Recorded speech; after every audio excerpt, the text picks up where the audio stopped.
यूक्रेनी राष्ट्रपति Vladimir Zelensky ने रविवार को रूस पे किए गए ड्रोन हमलों पर खुशी जताते हुए अपनी सेना की तारीफ की है। जेलेंस्की ने रूस पर ड्रोन हमले को शानदार और युद्ध का महत्वपूर्ण क्षण बताया है।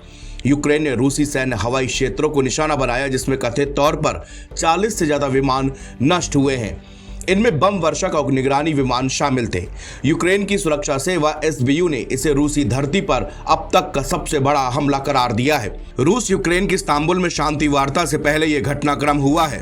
रूस में ड्रोन हमले के बाद व्लादिमीर जेलेंस्की ने सोशल मीडिया प्लेटफॉर्म एक्स पर पोस्ट करते हुए लिखा, बेहद शानदार नतीजा, एक ऐसा नतीजा जिसे पूरी तरह यूक्रेन ने अपने दम पर हासिल किया।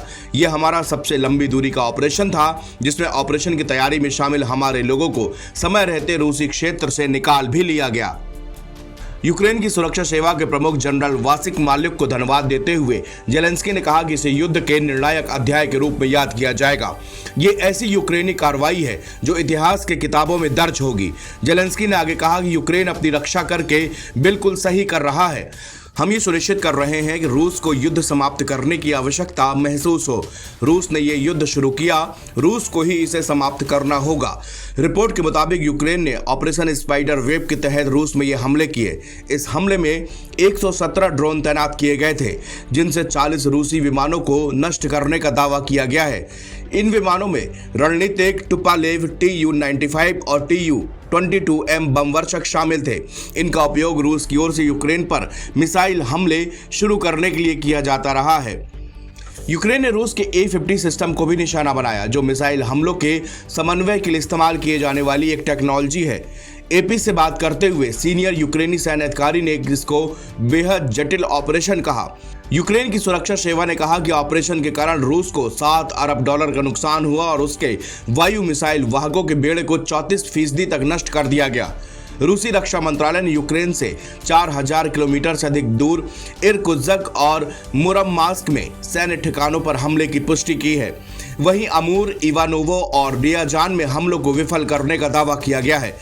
ये हमले दोनों देशों के बीच चल रही शांति वार्ता में बाधा उत्पन्न कर सकते हैं।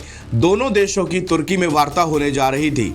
यूक्रेनी मीडिया का दावा है कि यूक्रेन की एजेंसी ने रूस के सबसे 2 संवेदनशील एयरबेस पर भयानक FPV ड्रोन हमला किया। इसमें Tu-95, Tu-22M3 बम वर्षक और A-50 जैसे high and early warning jet शामिल हैं। अगर यूक्रेन के दावे सही हैं, जिसकी हम पुष्टि नहीं करते, तो इससे पता चलता है कि कम कीमत वाले FPV ड्रोन एक परमाणु शक्ति संपन्न राष्ट्र के एयर डिफेंस सिस्टम को भी छेद सकता है। FPV यानी कि फर्स्ट पर्सन व्यू ड्रोन दरअसल ऐसे छोटे और हल्के ड्रोन होते हैं जिसे सीधे पायलट कैमरे के जरिए रियल टाइम में उड़ाता है। आसान भाषा में ऐसे समझ लीजिए जैसे टेलीविजन पर आप कोई वीडियो गेम खेल रहे हों। इसे आमतौर पर एक छोटे मॉनिटर या VR चश्मे के जरिए कंट्रोल किया जाता है, जिसकी लागत बेहद कम होती है।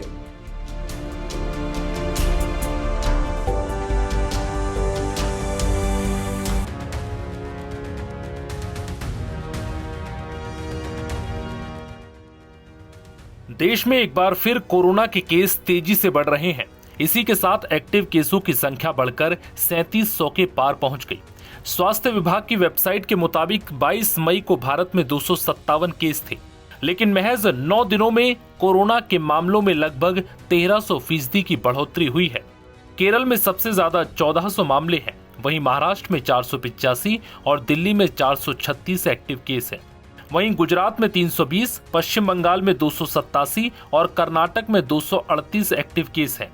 अब तक तमिलनाडु में 199 और यूपी में 149 कोरोना के मरीज पाए गए हैं। महाराष्ट्र सरकार ने बताया कि शनिवार को कोविड के 68 नए मामले सामने आए। वहीं मीडिया रिपोर्ट्स के मुताबिक मुंबई में जनवरी 2025 से अब तक 411 केस मिले हैं। जनवरी से अब तक राज्य में 10,324 कोविड-19 टेस्ट किए गए, जिनमें 681 कोरोना पॉजिटिव निकले। इधर जम्मू कश्मीर में गुरुवार को कोविड-19 के 2 मामले सामने आए थे। दोनों मरीज केरल के रहने वाले हैं और श्रीनगर के गवर्नमेंट डेंटल कॉलेज में पढ़ाई कर रहे हैं। केंद्र सरकार के द्वारा दी गई जानकारी के मुताबिक जनवरी 2025 से अब तक कोरोना से 28 मौतें हो चुकी हैं। इससे पहले 30 मई को सुबह 8 बजे तक सिर्फ 7 मौतों का आंकड़ा सामने आया था। ऐसे में बीते 2 दिनों में देश के अंदर 21 लोगों की मौत दर्ज की गई। 31 मई को बेंगलुरु में 63 साल के एक व्यक्ति की मौत हो गई। उसे दोनों वैक्सीन के साथ बूस्टर डोज भी लगी थी। वहीं दिल्ली में 60 साल के बुजुर्ग की मौत हो गई। महाराष्ट्र, केरल में सबसे ज्यादा 7 लोगों ने जान गंवाई है। इससे पहले शनिवार को देश में एक्टिव केसों की संख्या 3000 के आंकड़े को पार कर गई थी।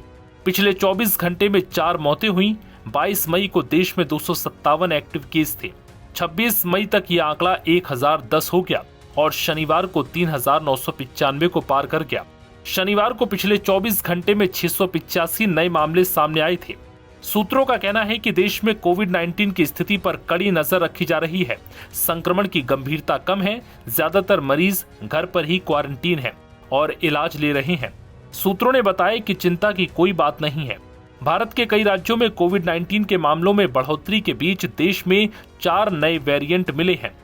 आईसीएमआर के डायरेक्टर डॉक्टर राजीव बहल ने बताया कि दक्षिण और पश्चिम भारत से जिन वेरिएंट की सीक्वेंसिंग की गई है वो LF7, XFG, JN1 और NB181 सीरीज के हैं।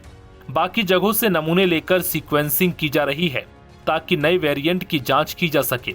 मामले बहुत गंभीर नहीं है और लोगों को चिंता करने की बात नहीं है, बस सतर्क रहें।